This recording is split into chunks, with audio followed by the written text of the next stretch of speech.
If you're over 60, AI may be more useful than you think. A woman in her 70s recently discovered something she never expected to use. She was planning a family trip and felt overwhelmed by hotel choices, places to visit, and how to organize everything without spending hours searching online. Her daughter suggested she try asking an artificial intelligence assistant for help. At first, she laughed. Artificial intelligence sounded like something for engineers, technology companies, or perhaps her grandchildren. But she decided to try. Within minutes, she had a simple travel plan she could read, question, change, and improve. She later said the most surprising thing wasn't what the technology could do. It was how easy it was to simply ask. And quietly, stories like hers are becoming more common. People in their 60s, 70s, and beyond are beginning to discover that artificial intelligence may not be something reserved for younger generations after all. Bright golden years life. After 60, on today's conversation, if you're over 60, AI may be more useful than you think. For many people over 60, the words artificial intelligence can sound intimidating. We hear about AI on television, in newspapers, and in conversations about the future of work. We hear about machines becoming smarter, jobs changing, and technology moving faster than ever. It can leave us with the impression that another technological revolution has arrived, and once again, we are expected to somehow catch up. But perhaps there is another way to look at it. Instead of asking whether we understand artificial intelligence, perhaps we should ask a much simpler question. Can it make an ordinary day a little easier? That question is becoming increasingly relevant. Recent research from ARP suggests that adults over 50 are becoming more familiar with artificial intelligence, and many are beginning to explore how these tools might fit into everyday life. Some use AI to ask questions. Others use it to learn something new, plan trips, understand complicated information, explore recipes, or simply satisfy their curiosity. This doesn't mean everyone over 60 is suddenly becoming a technology enthusiast. Far from it. Many people remain cautious, and perhaps that is healthy. New technology should be approached with curiosity, but also with common sense. Still, there is something interesting happening.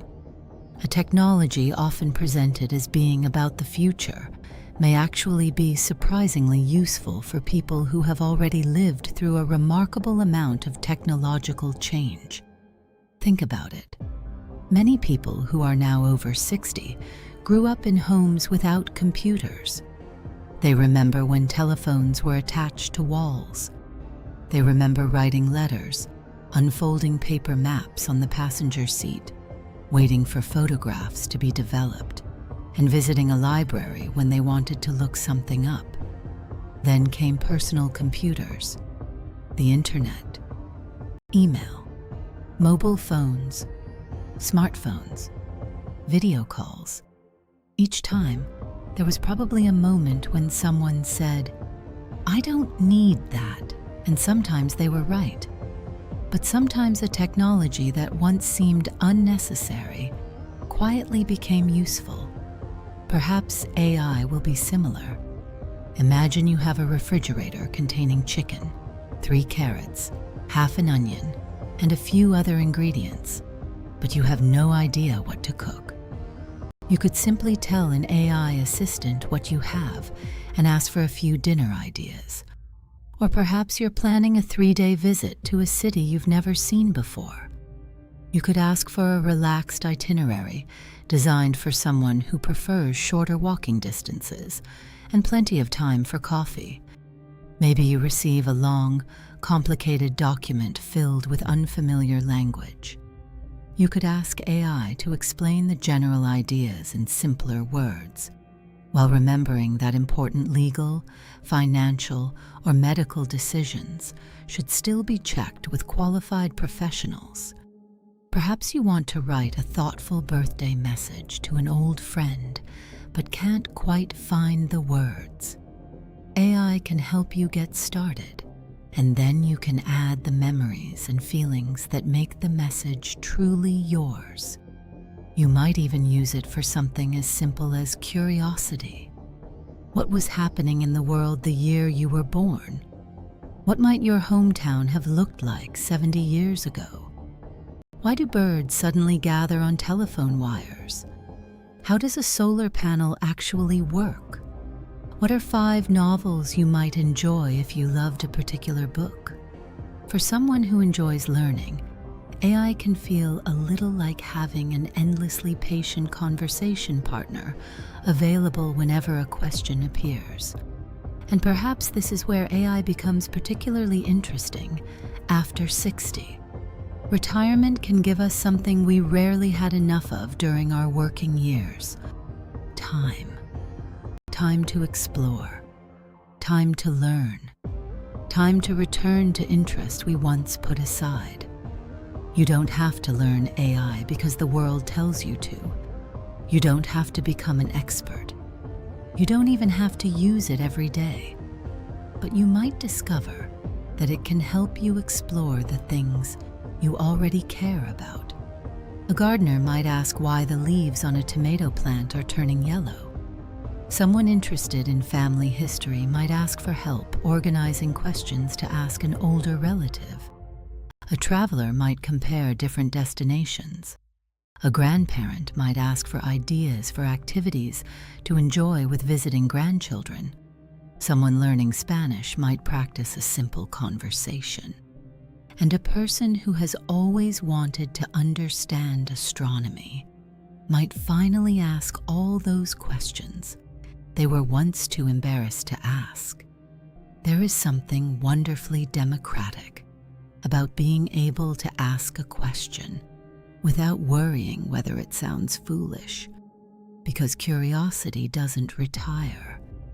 In fact, perhaps one of the great privileges of growing older is finally having the freedom to learn things simply because they interest us. But there is another side to this conversation, and it matters. AI can be useful, but it is not always correct. It can misunderstand questions. It can provide outdated information. Sometimes it can confidently give an answer that sounds convincing but simply isn't true. That means we should treat AI less like an all-knowing expert and more like a helpful assistant who occasionally makes mistakes. For casual questions, recipes, travel inspiration, brainstorming, or learning, those mistakes may simply require a little checking. But when the subject involves your health, finances, legal matters, or other important decisions, AI should not replace a doctor, financial professional, lawyer, or another qualified expert. Privacy matters too. Just as you wouldn't give your banking password to a stranger, you should be thoughtful about what personal information you share with any online service. Sensitive financial information, passwords, identification numbers, and deeply private details are better kept private. Perhaps the healthiest relationship with AI is neither fear nor blind trust. It is curiosity with caution. Try it. Ask questions. Explore. But keep your judgment. After all, technology may provide information, but it doesn't have your 60, 70, or 80 years of lived experience. It hasn't raised your children. It hasn't made your mistakes. It hasn't lost people it loved. It hasn't sat at a kitchen table trying to make a difficult decision. It hasn't watched the world change decade after decade. That experience belongs to you. And perhaps this is the part of the AI conversation that doesn't get mentioned enough. Older people don't arrive at new technology empty-handed. They arrive with something technology does not have: perspective. Artificial intelligence may know millions of facts, but knowing facts and understanding life are not the same thing. The future may not be about older people trying desperately to keep up with technology. Perhaps it can be something gentler. Technology doing a little more work so that people can spend a little more time living. Helping plan the trip, but not taking the trip for you. Suggesting the recipe, but not sharing the dinner. Helping write the invitation, but not welcoming your friends through the door. Explaining the book, but not experiencing the pleasure of reading it. Technology can assist with life, but it cannot live life for us. And maybe that's exactly where it belongs. Today's gentle challenge is simple. If you have never tried an AI assistant before, ask it one question about something you genuinely enjoy, not something serious, not something private, just something you're curious about. Ask about a place you've always wanted to visit. Ask for a recipe using an ingredient you love. Ask about a historical event you remember from childhood. Ask for 5 books you might enjoy. Or ask it to explain something you've always wondered about. Then see where the conversation takes you. You don't have to understand every new technology that comes along. You don't have to use all of it. But perhaps growing older doesn't mean closing the door on new things. Sometimes it simply means we have become wise enough to decide which doors are worth opening. If you're over 60 and you've already tried AI, we'd love to hear about your experience. What did you use it for? Did you find it useful, confusing, surprising, or perhaps a little bit of all three? Share your experience in the comments. Someone reading your story may be wondering whether it's worth trying for the first time. If you enjoyed today's conversation, please like, subscribe, and share this video with someone who may still believe artificial intelligence is only for younger people. The world has changed many times during your lifetime, and somehow you've learned your way through every version of it so far. Perhaps this one doesn't have to be so different. Thank you for spending these moments with us. Stay curious, keep your wisdom close, and remember that learning something new doesn't make us younger or older. It simply reminds us that we're still growing. I'll see you in our next conversation.